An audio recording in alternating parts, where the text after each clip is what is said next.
Olá, estamos iniciando mais uma edição de Ribeirão S.A. O Brasil vive uma onda de otimismo muito grande.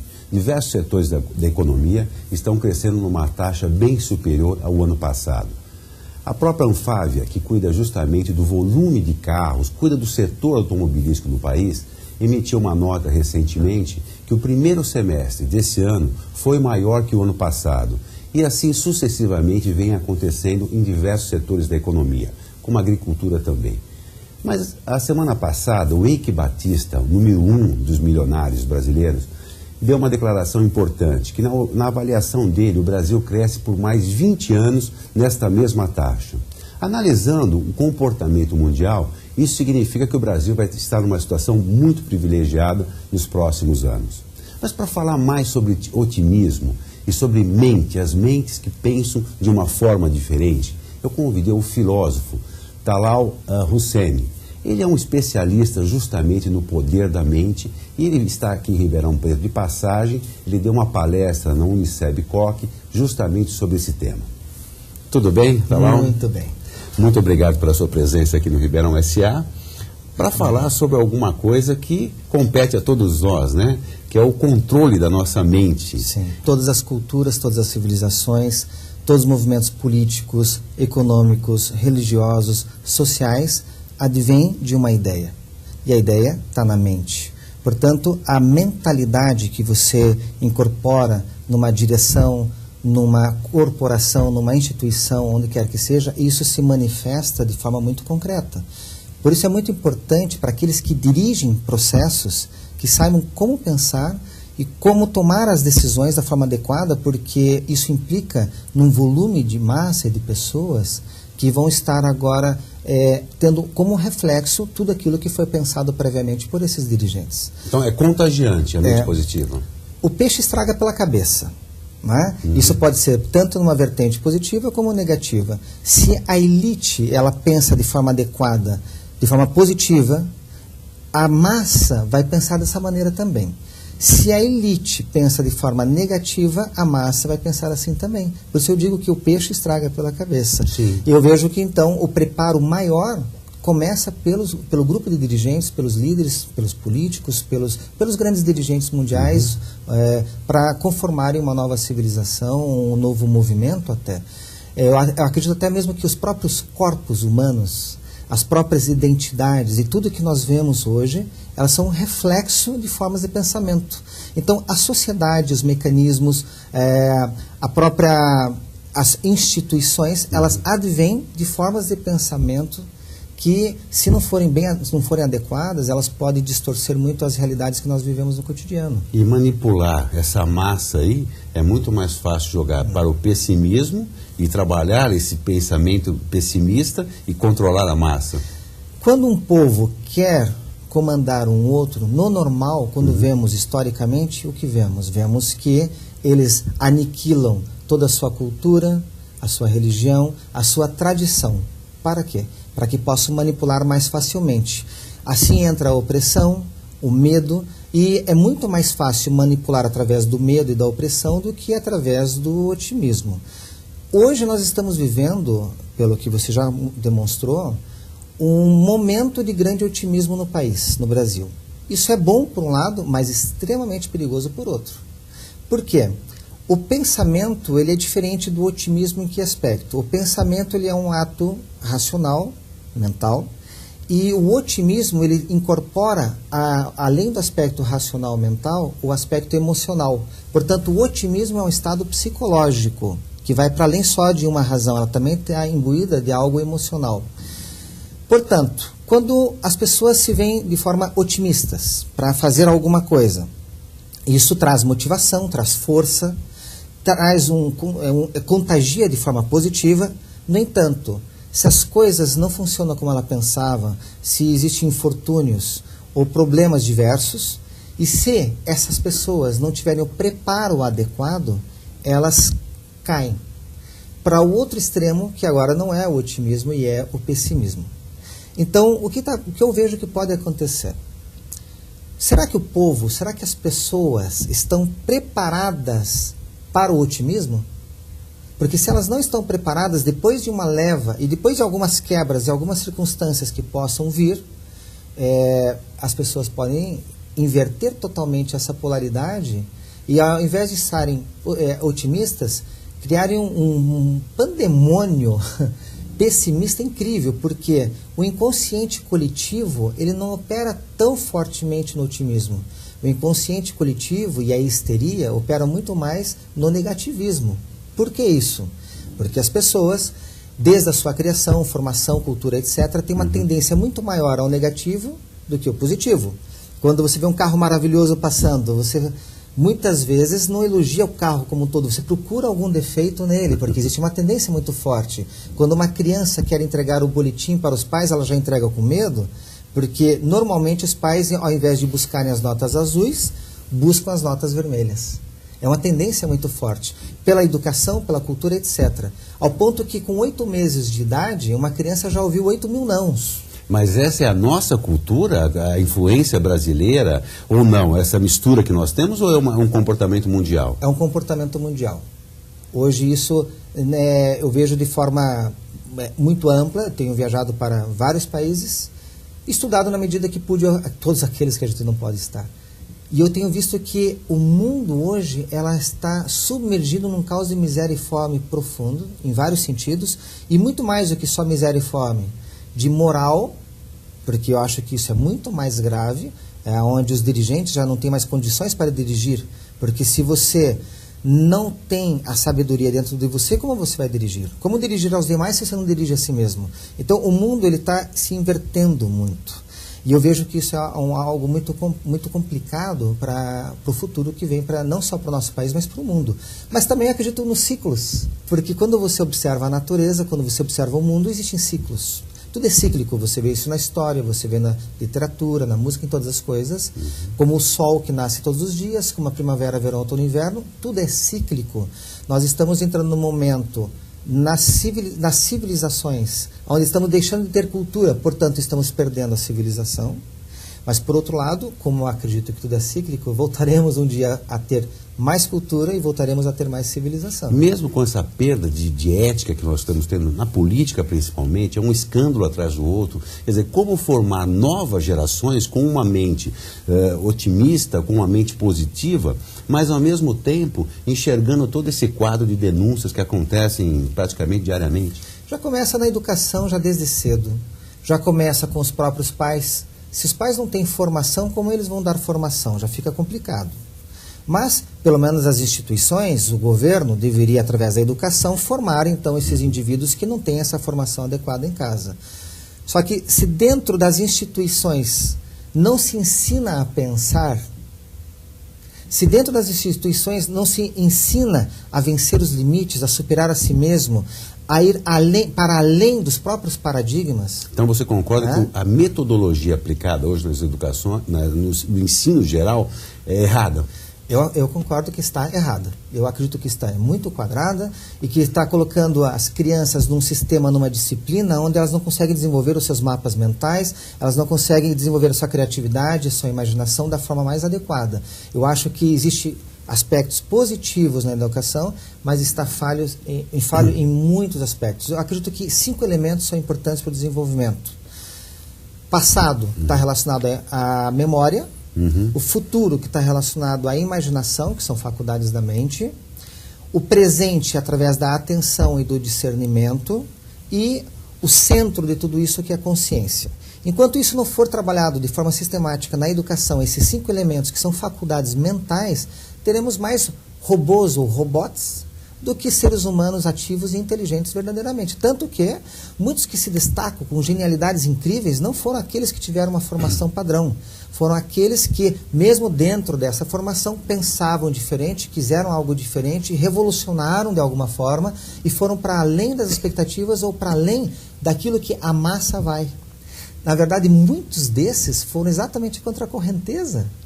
E eu acredito que hoje o sistema de ensino e a forma como são colocadas as coisas, além de inspirar somente informação e não só formação, estão colocando as pessoas como se fosse num corredor com um destino muito frio e gélido.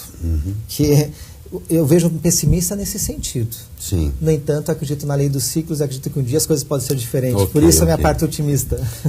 A semana passada mesmo entrevistei um diretor educacional que ele coloca justamente essa questão. O aluno ele tem que ser parte integrante do desenvolvimento dos projetos dentro da área educacional. Ele não pode ser um mero ouvinte, como muitas entidades colocam o aluno como um ouvinte. Quer dizer, ele tem que ouvir e gravar aquilo, alguns até decorar. Quer dizer, acabou essa fase. Essa nova fase, com toda essa parafernália hoje, informática, o aluno tem que desenvolver. Ele tem que ser parte integrante do desenvolvimento do projeto. Sim. Aí ele vai se sentir valorizado e óbvio que ele não vai esquecer para o resto da vida daquele momento. Mas só voltando a uma questão anterior que você falou dos bens, né?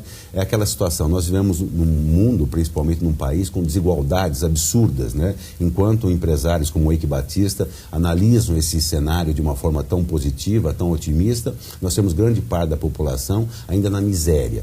Quer dizer, é muito difícil você colocar na cabeça de alguém que passa por dificuldades, até com alimentos, que não consegue manter o básico da dignidade, né?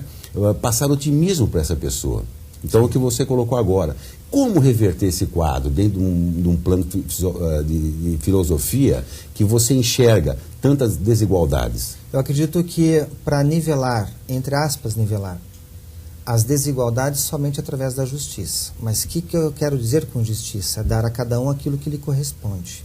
Eu vejo que muitas pessoas que têm maior nível, que deveriam dar mais e se doar mais, têm certos privilégios que não deveriam ter. E eu vejo que pessoas que se sacrificam, que não têm condições e têm um grau consciencial muito menor, pagam preços muito maiores. Um exemplo disso, eu vejo às vezes alguém que tem uma consciência muito pequenininha, aonde por ter roubado uma galinha, ele vai preso e talvez pegue até uma prisão perpétua. E alguém que tenha um nível consciencial muito maior, que tenha feito outra coisa muito maior, passa batido, ninguém vê, não vê nada, absolutamente nada. O que está acontecendo? Falta de justiça, as coisas estarem adequadas a cada um de acordo ao nível consciencial.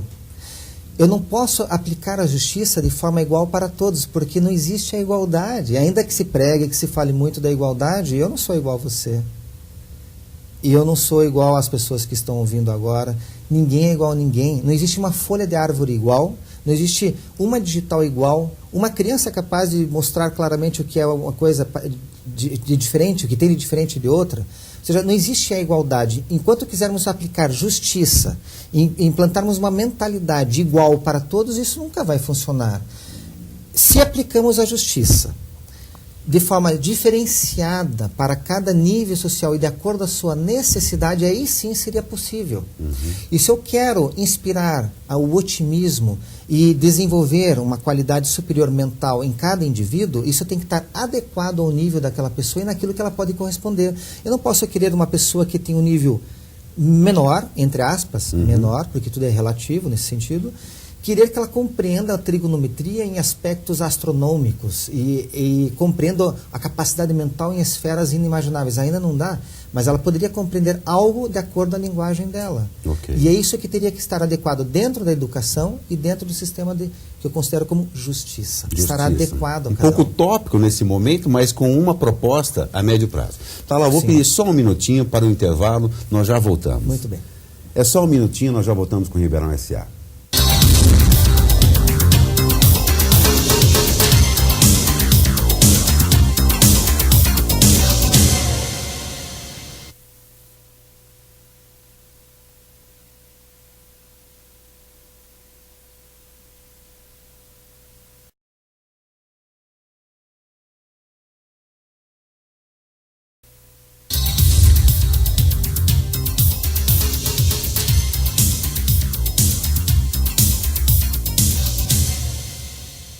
Voltamos com o Ribeirão S.A., hoje conversando com o filósofo Talal Husseini. E o nosso papo no primeiro bloco, Talal, foi mais conceitual, trabalhando alguns fundamentos. Mas você, além da parte de escritor, palestrante de renome internacional, você tem uma parte empresarial também, que não é uma parte pequena. Na realidade, você preside aí um grupo aí com 16 empresas. 16 empresas. E qual foco estão essas empresas? Eu sou dono do grupo TH Prime, que leva as minhas iniciais. São 16 empresas no momento, são mais de 1.000 funcionários e colaboradores algumas empresas já há 15 anos no mercado. Eu tenho uma construtora, uma empresa de investimentos, uma escola de educação infantil, Jordano Bruno, uma escola de negócios, onde ensino sobre conceitos de riqueza para pessoas no Brasil. Já mais de 4 mil pessoas passaram pelos meus cursos. Eu tenho uma franquia chamada Márcia Barbieri, eu sou dono da empresa, onde roupas infantis para meninas de 0 a 10 anos nos shoppings no Brasil. Queremos expandir para mais de 280 lojas, fora as que já tem. E essa é uma das grandes empresas. A HRC é uma franquia que eu tenho do Grupo Aramis, do Henri René Christian, que todos os trajes masculinos que eu uso são da grife, que eu considero a melhor grife do Brasil. Sem dúvida, um corte muito bonito. Um corte excelente. Uma empresa de contabilidade, de RPG, de games, uma editora, uma empresa de colchões que vendo para o Brasil todo. São vários segmentos diferentes. Você gera quantos empregos? Mais de 1.000 empregos. Mais de 1.000. E a gestão, como que você consegue, com 16 empresas e com uma dedicação tão grande, essa parte de escritor, de palestrante? Eu tenho excelentes sócios e excelentes pessoas, que alguns eu tenho formado desde que eram jovens já, que eu sempre observo quando a pessoa tem o potencial e o educo e formo. Então eu tenho excelentes sócios e uma excelente gestão, pessoas excelentes. Para mim é o fundamental. Até o lema do grupo nosso é grandes pessoas, grandes negócios. Eu foco muito nas pessoas que estão comigo. Então, além de eu ter os melhores sócios em algumas empresas, em outras eu tenho os melhores gerentes ou dirigentes que estão junto comigo, conformando quadros assim extraordinários, tanto no marketing, propaganda, tudo o que é necessário para todas as empresas. Nós temos crescido muito, mas na verdade a ponta do iceberg. Acredito que a gente tem potencial para muitas coisas ainda. Ainda me considero jovem, ainda com potencial e condições para desenvolver junto aos meus camaradas muitas coisas. Eu amo muito toda a minha equipe, os funcionários, eu cumprimento um por um, em todas as fábricas. Você tem um grupo grande, como que você percebe, como que você valoriza os pontos positivos? Aonde você encontra esses pontos positivos? Uma vez uma pessoa fora do expediente resolveu lavar o banheiro da empresa. Fora do expediente, lavou o banheiro. E além disso, ela resolveu pintar o banheiro. E além disso, resolveu consertar algumas coisas. Eu chamei essa pessoa para conhecê-la. E aí dei um emprego para ela mais adequado e hoje é um grande dirigente. Tive uma pessoa que era um sapateiro, era um engraxate. E eu conversando com ela, vi que ela tinha a ambição necessária para crescer, mas ao mesmo tempo as condições para que essa ambição não levasse ela. Porque muitas vezes somos levados pela ambição. Então tem que ter um equilíbrio disso também. Tem que ter ambição, mas tem que ter um certo equilíbrio. Eu vi nos olhos dessa pessoa, formei ela junto comigo. Hoje, dentro do grupo, é um grande empresário, dentro do grupo, muito bem sucedido. Quando eu observo as pessoas, eu vejo se tem, de acordo a certas necessidades. Por exemplo, se ela tem um perfil de colaborador, de controlador, de competitivo ou criativo. Eu observo se ela é uma pessoa de boa índole, com grande capacidade, com boa dação, porque se a pessoa ela olha o horário que ela quer sair, com certeza ela não vai crescer muito comigo, embora tenha horário para sair. Mas eu vejo a iniciativa, a forma, a predisposição, a garra, e se eu viro as costas, coloca já os pés na mesa, também não vai ter muito futuro comigo. Tem que ser uma pessoa de coração, boa índole, que queira crescer muito. Aí eu observo em qual desses quadrantes ela se encontra para poder formá-la, para eu ver em que setor dentro das empresas ela vai entrar. Só para reprisar, criatividade... Se ela tem o perfil do criativo, que são os 4 Cs, eu chamo de 4 Cs. O criativo, se é do competitivo, do controlador ou do colaborador. De acordo a esse perfil, eu enquadro ela em algum lugar nas empresas, de acordo à vocação dela... a vocação dela e a necessidade da empresa. E as coisas se encaixam muito bem. Todas as equipes eu formo de acordo a esses 4 quadrantes.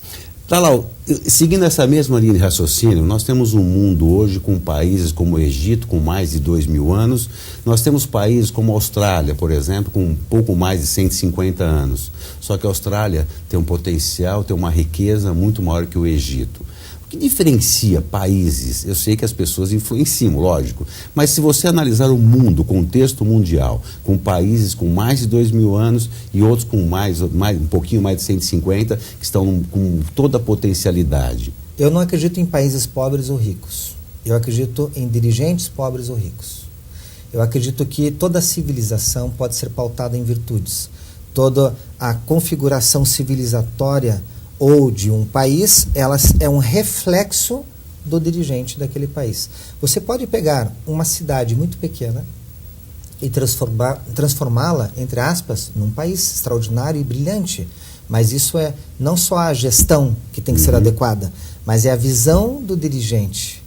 E essa visão tem que ser muito especial. E se for uma visão egoísta, não promete muito. Se é uma visão altruísta, aquele país tem um grande potencial, independente de onde ele se enquadra, se é oitavo mundo. Ele pode se tornar um primeiro mundo, depende do dirigente, porque o dirigente ele forma tudo que está ao seu redor e muda a realidade que está ao redor dele. E eu acredito sinceramente nisso. Ele que vai formar, acaba formando o sucessor, e aí é um processo que continua, mas sempre partindo daquela visão de empreendedorismo e de atitude. Quer dizer, a atitude acho que faz grande parte dessa diferença de países que, dentro de um contexto mundial, não conseguem partir para outro patamar. Porque se você observa um presidente, quando ele vai negociar com alguém, quem está negociando? Quem toma a decisão final? Não é só ele. Ele tem ele junto com outras pessoas, mas são o quê? Pessoas. Então você vê claramente que não se trata de um sistema. Você pode ter o melhor sistema do mundo, mas se for aplicado pelas pessoas erradas, vai dar errado. Okay. Se você tiver um sistema que é mais ou menos, mas se for aplicado pela pessoa certa, vai dar certo. Vai dar certo. Nessa palestra que você deu em Ribeirão Preto, você abordou a questão do poder da mente, né? E isso, evidentemente, tem uma penetração muito grande. E, em alguns aspectos, o poder da mente é confundido com algumas religiões, né? Com livros de autoajuda. E qual é o limite do poder da mente e essa influência de algumas religiões que acabam usando até esse poder da mente, não sei se de uma forma correta ou não, mas isso é só passar por alguns canais de TV que nós percebemos, pelo menos, essa tentativa. Como que você separa uma coisa da outra? Pelo menos eu particularmente vejo da seguinte maneira: nas religiões, o poder da mente está enquadrado dentro de um ato de fé. E o poder da mente, como eu concebo, que não é religioso, é um ato racional. Então são coisas muito diferentes. Não quer dizer que aquele que é racional não englobe aquilo que é fé. Porque até mesmo acredito que temos que crer para ver. Diferente do que muitos pensam, que só acredito vendo. Não, eu acredito que você tem que acreditar para ver. No entanto, isso, dentro da minha concepção, é um ato racional, mental superior, onde você tem, através do conhecimento, que compreender e executar certas ordens mentais e saber realizar isso em planos emocionais, energéticos e físicos para realizar aqueles atos mentais. A fé, ela está dentro do processo. Dentro das religiões, ela é muito mais um ato de fé do que racional. Muito mais. Hoje estão procurando mudar isso. Eu sei que em várias religiões estão procurando mudar isso. Eu acho que é até muito bom. Só não sei se vão deixar de ser religiões aí. Sim. Não é? Eu já não quero entrar nesse mérito porque eu não sou religioso, sou um filósofo. Mas eu acredito que a mente humana e o poder da mente, ela vai para além de qualquer religião, de qualquer crença, credo, condição social, de qualquer coisa. Eu acredito que ela antecede a tudo isso. E que é um poder inerente a todo ser humano. E talvez ele não chegue a esse conhecimento pela própria ignorância, mas todo ser humano tem esse potencial dentro dele porque ele está dentro da natureza. Não é a mente que está no ser humano, é o ser humano que está dentro da mente, porque a mente, ela tem como raiz o próprio universo. E muitas vezes nós nos desconhecemos e nos perdemos, e perdemos o ponto de contato com relação a isso. Agora, quando nos conectamos com essa realidade, onde nós nos conectamos com algo maior, que é essa mente, já não importa muito se é religião, se é isso, se é aquilo, você vai se comunicar com algo maior. Agora, como filósofo, eu prefiro transferir todo esse conhecimento universal através de atos racionais, compreender como funciona, como eu mostrei na minha palestra. Que você tem que racionalizar, compreender e tem atos concretos, porque não adianta você ficar, cadê a minha Ferrari? Eu quero ter uma Ferrari, e cadê a Ferrari? Falta muitas coisas também. Ou se você quer muito que a Ferrari chegue, vai faltar alguma coisa também, não é? Eu sou uma pessoa muito pragmática. Eu penso muito na mente. Para mim, é o que eu vejo como grande êxito na minha vida. O grande triunfo da minha vida foi ter concebido o poder da mente. E como realmente tem mudado completamente a minha vida, ao ponto de eu sempre estar sem estresse ante tantas coisas que acontecem na minha vida. Falando de estresse, como que você controla uma doença? Porque tem muita influência o poder da mente em relação à doença, em relação ao o estado de saúde da pessoa.